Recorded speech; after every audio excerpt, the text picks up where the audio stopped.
जब तक चुनाव है तब तक ही मोदी जी की गारंटी है। मोदी जी खड़ा भी नहीं हुए राष्ट्रपति के सम्मान में। मोदी जी की गारंटी वैसी ही गारंटी है जैसे चाइनीज माल होता है। मोदी जी मिलते तो प्रियंका चोपड़ा से मिलेंगे, किसानों से नहीं मिलेंगे। हेमंत सोरेन जी को और अरविंद केजरीवाल को गिरफ्तार करने का काम इन बीजेपी के लोगों ने किया है। अक्षय कुमार को इंटरव्यू देते थे पिछले चुनाव में, एक बार बिल गेट्स को बुला करके इंटरव्यू देने का काम कर रहे हैं। जो लोग नारा लगाते हैं अब की बार 400 पार, उनका मुंह है कुछ भी बोलेंगे, लेकिन एक बात तय है, जनता ही मालिक है, आप मालिक हैं और आपको तय करना है कि देश के शासन में कौन बैठने का काम करेगा। आज यहां दिल्ली की जनता से पूछना चाहते हैं, वो लोग नारा लगा रहे हैं, टारगेट फिक्स कर रहे हैं अब की बार 400 पार।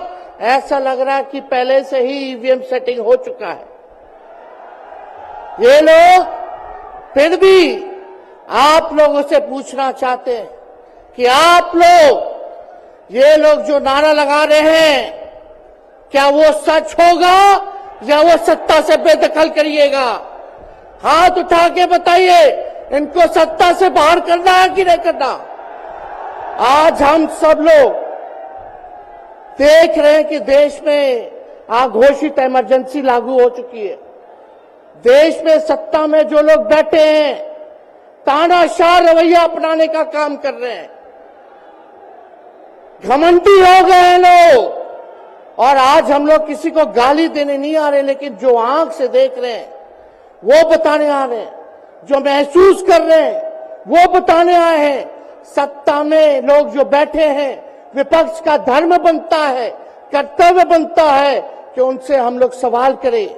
आज मेरा मानना है कि देश में सबसे बड़ा अगर दुश्मन है तो बेरोजगारी है, महंगाई है, गरीबी है।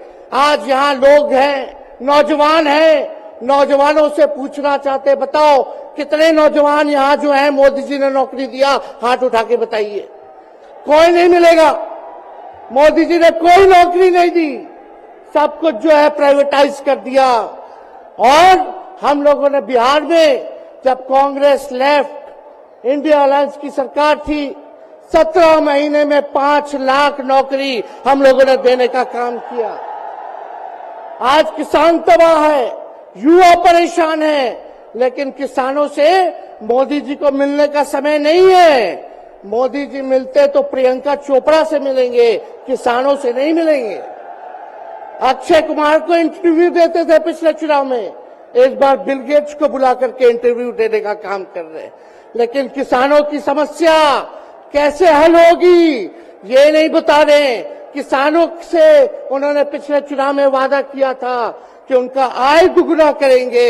आज किसानों पर मोदी जी ने तलवार चलाने का काम किया है, जो हमारे अन्नदाता हैं।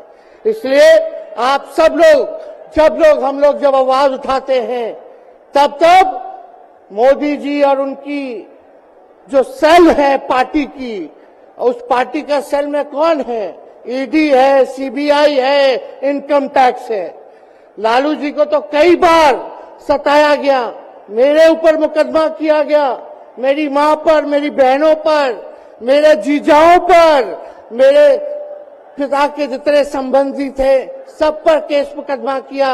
अभी बिहार चले जाइए, कई हमारे नेताओं पे छापेमारी चल रही है, कई जगह ईटी का रेड चल रहा है, आईटी का रेड चल रहा है, लेकिन हम लोग घबराने वाले लोग नहीं। आज देश में जिस हिसाब से हेमंत सोरेन जी को और अरविंद केजरीवाल को गिरफ्तार करने का काम इन बीजेपी के लोगों ने किया है, तो उनको हम बता दें कि इनके गीदड़ भपकी से हम लोग डरने वाले नहीं हैं।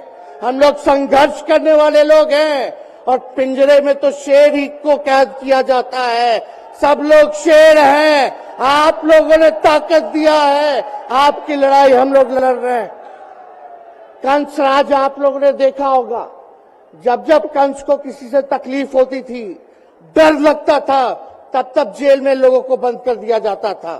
लेकिन जेल जाने से यहां कोई डरने वाला नहीं है। कितने लोगों को जेल भेजोगे? लेकिन जब जनता जब जवाब देगी, जब वोट का चोट दीजिएगा, तो मोदी जी हाथ मलने का काम करेंगे, सत्ता से बेदखल हो जाएंगे। इसलिए ये अपनी ताकत को पहचानिएगा।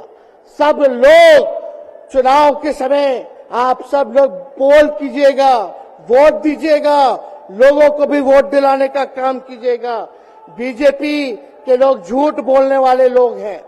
ये लोग यूरिया को भी चीनी बना देते हैं, ये लोग गोबर को भी हलवा दे करके परोस देते हैं, ये लोग आंख फोड़ करके चश्मा दे देंगे और फिर बोलेंगे देखो हमने चश्मा दिया। ये झूठी पार्टी है, इसलिए इन पे विश्वास मत कीजिएगा। मोदी जी कहते हैं कि उनका गारंटी मजबूत गारंटी है, गारंटी की बात करते हैं। हम बोलते हैं मोदी जी की गारंटी वैसे ही गारंटी है जैसे चाइनीज माल होता है, 2-4 बार इस्तेमाल करोगे और वो गारंटी जो है खत्म हो जाता है, टूट जाता है, खराब हो जाता है। तो जब तक चुनाव है तब तक ही मोदी जी की गारंटी है, बाकी कुछ नहीं। 2 करोड़ रोजगार का क्या हुआ, 15-15 लाख रुपए का क्या हुआ, ये जवाब नहीं देने वाले, लेकिन हमेशा जो है प्रोपेगेंडा चलाने का काम करते हैं और लोगों को भटकाने का काम करते हैं। इसलिए आप सब लोगों को सावधान रहना पड़ेगा। इनके झूठ पे आप लोग विश्वास मत कीजिएगा। और हम सब लोगों ने आज तस्वीर देखा, आज तस्वीर क्या देखा कि आज महामहिम राष्ट्रपति जी आडवाणी जी को भारत रत्न देकर के सम्मानित कर रही थी। मोदी जी आडवाणी जी के बगल में बैठे हुए हैं, राष्ट्रपति खड़ा होकर के सम्मानित कर रहे हैं, लेकिन मोदी जी खड़ा भी नहीं हुए राष्ट्रपति के सम्मान में, खड़ा भी नहीं हुए। इससे पहले भी हम लोगों ने तस्वीर देखी कि राष्ट्रपति पीछे पीछे चल रही है, मोदी जी आगे आगे चल रहे हैं। ये हम आप सब लोगों को बताना चाहते हैं कि इनका संविधान पे कोई विश्वास नहीं है। ये लोग नागपुरिया कानून को लागू करना चाहते हैं, आरएसएस के एजेंडे को लागू करना चाहते हैं। 82% युवा आज बेरोजगार हैं और मोदी जी इसके बारे में कोई काम नहीं किया। आप एक बार विश्वास कीजिएगा, अगर इंडिया सरकार की अलायंस की सरकार बनती है तो नौजवानों को हम लोग नौकरी देने का काम करेंगे, बेरोजगारी को दूर करेंगे। और आप लोगों ने गोविंदा का फिल्म का एक गाना सुना होगा कि तुम तो धोखेबाज हो, वादा करके भूल जाते हो। रोज रोज मोदी जी तुम ऐसा करोगे, रोज रोज मोदी जी तुम ऐसा करोगे, जनता जो रूठ गई तो हाथ मलोगे। अरे तुम तो धोखेबाज हो, वादा करके भाग जाते हो। तो आप सब लोगों को बहुत बहुत धन्यवाद, आप सब लोगों का आशीर्वाद मिले और हम सभी लोगों जो है आज मिसेस केजरीवाल और हमारी बहन कल्पना जी के साथ हम लोग जो है मजबूती के साथ खड़े हैं और इस लड़ाई को लड़ेंगे और जीतेंगे। बहुत बहुत धन्यवाद। जय हिंद,